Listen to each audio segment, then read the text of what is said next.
Kengori that is in charge of Tana and Athi Rivers Development Authority. Good afternoon, everyone. My name is Ezekiel Macharia. I represent Tana and Athi Rivers Development Authority, and with me here is a colleague of mine, Lilian, Ngeno. Like I said, my name is Ezekiel Macharia. I was working with Tana and Athi Rivers Development Authority on the 19th floor of the Cooperative Bank building in the IT department. On the morning of the 7th August, the day of the bomb blast, we were directly above the Ufundi house. When the first blast happened, most of us went to the window to look down between the Cooperative Bank building and the NHC when we saw people running in all directions. Before we knew what was happening, the second blast happened and we were thrown back about 5 meters back and everything went blank. When we came to, there was dust and debris all over. After I came to, I was with Caroline Muthoka, who is our international convener. We used to work in the same department, who were heavily pregnant, her and Lilian, and they could not have been able to exit quickly. I promised them to offer assistance, though I was also injured. I offered to go to the top of the building where we could get assistance by having a helicopter pick us from there. When I started to climb the stairs, I met with the former trade minister, Mr. J.J. Kamodho, being carried by his bodyguards while bleeding profusely. Behind him was the ambassador, Madame Bushnell, also bleeding heavily. Some people who were coming down with them told me that there was fire up the upper floor, so I joined them going down. On reaching the 18th floor, I remembered my promise to Carol and Lilian, but my judgment told me not to go out again, so I went down and I didn't go back for them. When I got downstairs, I was hurriedly taken to a vehicle and taken to Nairobi hospital. That's where I got treated and discharged. When I got home, my family, who had been looking for me everywhere, could not even recognize me due to the heavy bandages that I had. My daughter, who was about 5 years old, could not stay with us, having never seen anything like that, and she went to stay with her grandmother until the last bandage was removed from me. It was a very traumatizing for her. Because of the injuries I got then, my right leg goes numb sometimes, but with no money for proper treatment, I soldier on with Mungu Saidia. I'm able to talk about myself because I am here. What of the many people out there who are suffering, maybe even more than I, but they do not have any or otherwise? We lost one person the day of the blast from Talda, and have lost 6 more since then due to ailments brought about by the bomb blast. We have been asking for the last 25 years, why were we forgotten? Who will hear our cry? When will we ever be compensated? But now, we thank God that through the initiative of our international and national conveners, we have been heard, and today we thank God for the senators with the able chair of Madam Senator Kavindu, that there is light at the end of the tunnel. Mine is just one plea, that the Lord be with you. May the doors that have been locked be opened, and just like you promised your colleagues in the Senate, may you succeed as you see this through. Last but not the least, may it be that when coming back from America, you will bring us a Christmas to remember. God bless you all. Good morning. My name is Lilian Ngeno, survivor of the bombing which happened in Nairobi, Kenya on 7 August 1998.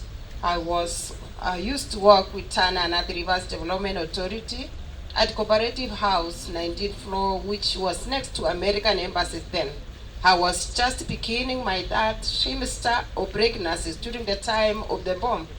The day started very well while we were taking our tea at around 10:30, and suddenly we had a commotion outside, an extremely loud bang. Frantically and shocked, I peeped through the window and people were running. My colleague Caroline Muthoka told me to sit so that she can have a view of what was happening.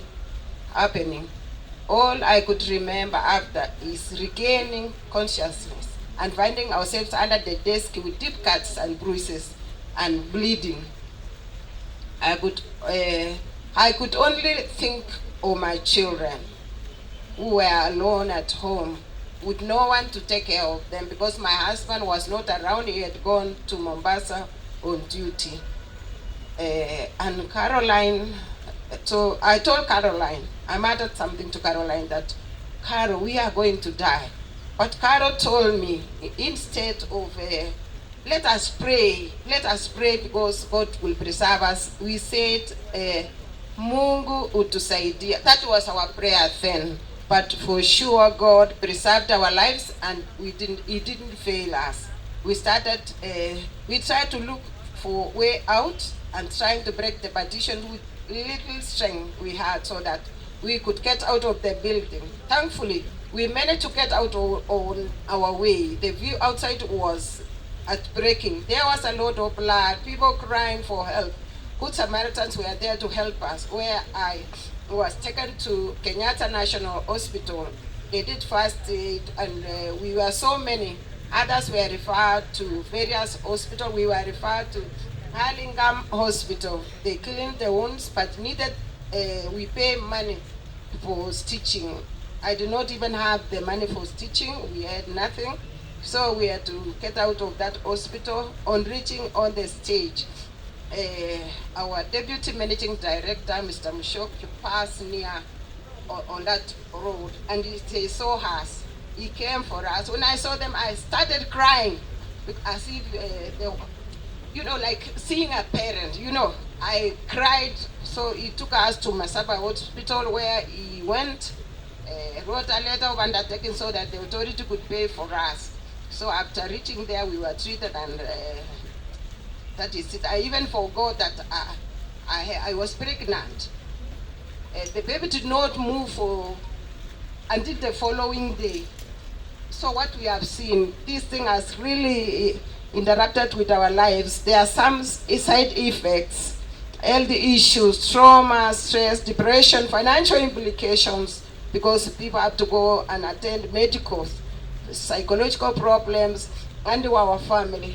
I could accommodate any sound of loud bangs or shout from anyone as my son from birth. I love being alone. But God has worked with me through the years. The scar that I have always reminds me how other people are unfair, taking innocent lives. It is really sad when I share what happened in 1998. I cry as if it happened yesterday. We are still waiting for compensation. May Joshua arise and help the Hado committee. May God ahead of you. May He open doors where no man will close. We are praying for you. I know you have done great. Thank you so much, Carol. Thank you, Agnes. We love you so much. Thank you for standing with us. We have cried for long, but God, we are going on our knees because we don't know how. But God is going ahead of you and never wait for you. We are praying for you, and I know God is going to pray and we are really with Christ. Thank you so much, Lilian Ngeno.